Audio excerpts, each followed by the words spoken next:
आता वळूयात हिंगोलीच्या राजकारणाकडे। हिंगोलीमध्ये आता आमदार संतोष बांगर यांनी मतदान केलेलं आहे आणि या मतदान प्रक्रियेचा हक्क बजावताना मतदान केंद्रातच त्यांनी जय श्रीरामच्या घोषणा सुद्धा दिलेल्या आहेत।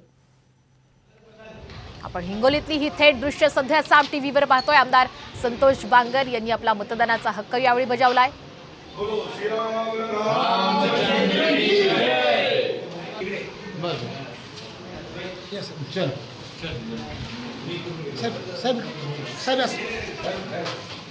मी माझ्या हिंगोली लोकसभेच्या सर्व मतदार बांधवांना एवढीच विनंती करेल की जास्तीत जास्त मतदान आपण मतदानाचा हक्क बजवावा व देशाचे पंतप्रधान नरेंद्रभाई मोदी यांना तिसऱ्यांदा या हिंदुस्थानाच्या राज्यगादीवरती बसवावं। म्हणून माझ्या सर्व बांधवांना विनंती आहे की आपलं एक मत श्री प्रभू रामचंद्राच्या चरणी आपण सर्वजणांनी अर्पण करावं